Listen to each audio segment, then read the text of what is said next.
Sejak seminggu terakhir, prajurit marinir Amerika Serikat berlatih di sebuah pulau di sebelah utara Darwin, Australia. Mereka mengantisipasi pengepungan dan evakuasi kedutaan besar AS jika terjadi konflik. Latihan bernama Darandara ini diikuti prajurit-prajurit marinir untuk meningkatkan kemampuan mereka dalam mengamankan dan mengevakuasi aset AS di negara asing. Latihan ini diadakan setiap tahun di lokasi terpencil di wilayah Northern Territory sebagai bagian dari penempatan marinir AS selama 6 bulan di wilayah itu.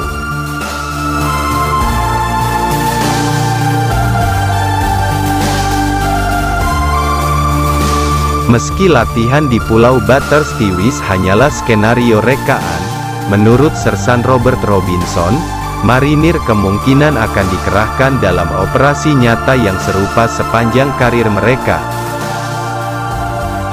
Saya pikir kami mungkin melakukan latihan evakuasi non-kombatan setahun sekali, kata Sersan Robinson. Kami selalu siap diterjunkan. Kami tidak pernah tahu kapan itu akan terjadi. Jadi kami harus siap, katanya. Para marinir ini dilatih hampir 24 sehari selama seminggu dalam cuaca terik siang hari dan lembab pada malam hari. Dalam latihan ini digambarkan, gerbang kedutaan besar AS Tiwi dikepung pengunjuk rasa. Mereka berbagi peran, ada yang menjadi pengunjuk rasa dan yang lainnya menjadi penjaga kedubes, penembak senapan mesin, petugas medis, dan bahkan perwakilan resmi dari kedutaan besar AS di Canberra ikut serta dalam pelatihan tersebut. Setelah 1 minggu berlalu, skenario yang dihadirkan bagi prajurit marinir yang rata-rata berusia 21 tahun menjadi lebih rumit. Dari penanganan demo di kedubes, mereka kemudian dilatih menghadapi aksi bom bunuh diri dan peristiwa yang menimbulkan korban massal. Dalam latihan bahkan dihadirkan paket mencurigakan dan tindakan penyusupan kedubes.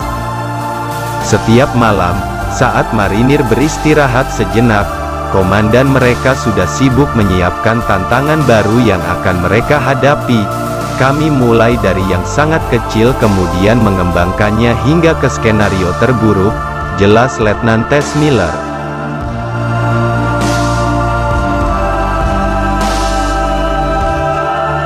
Kami membunuh pimpinan mereka atau memutuskan komunikasinya, kemudian mereka harus menghadapi situasi ini, katanya. Sersan Robinson mengatakan ujian utama bagi para marinir muda di lapangan adalah memastikan mereka tetap tenang.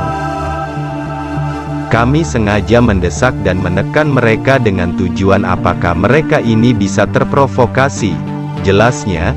Sersan Jacob Sullivan, yang mengawasi tim penembak mesin selama latihan, mengatakan operasi keamanan dan evakuasi mengharuskan marinir untuk memiliki pola pikir yang berbeda dari yang mereka lakukan dalam situasi pertempuran biasa. Anda harus memikirkan kekuatan yang Anda gunakan dan kekuatan yang mereka gunakan, tambah Sersan Sullivan.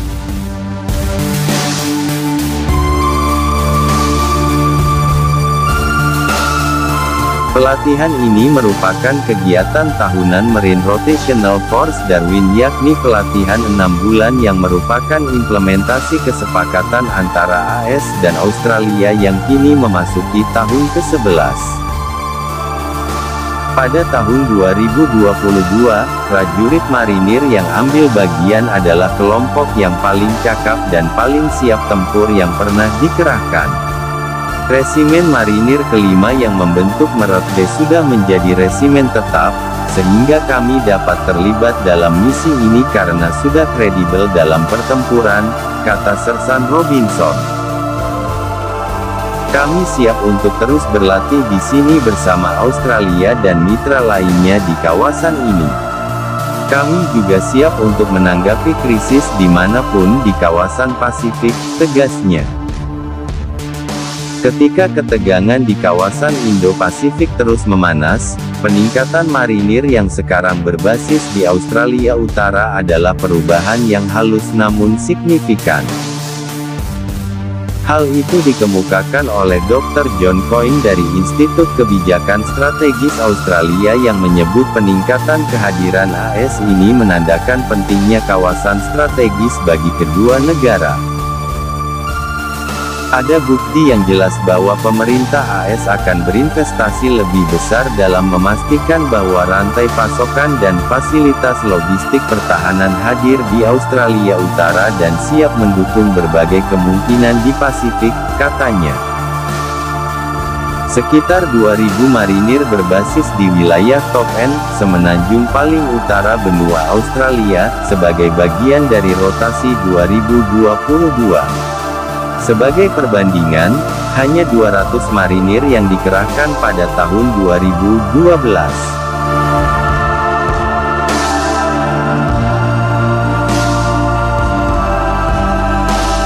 Penempatan mereka di Darwin dan Australia Utara memberikan akses kedekatan dengan kawasan, menyediakan kapasitas bagi AS untuk menjalankan operasi, katanya.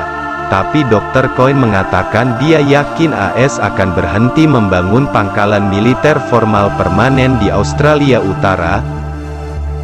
Akan ada peningkatan kunjungan kapal dan peningkatan kunjungan pasukan di tahun-tahun mendatang, katanya. Konsep pangkalan seperti yang kita pahami dalam Perang Dingin kini sangat sedikit negara yang menyambut pangkalan AS seperti itu, katanya. Mengenai apakah peningkatan militer AS di Darwin membuat Australia Utara menjadi target konflik, Dr. Coyne mengatakan dia yakin kehadiran pasukan Amerika sebenarnya merupakan penghalang.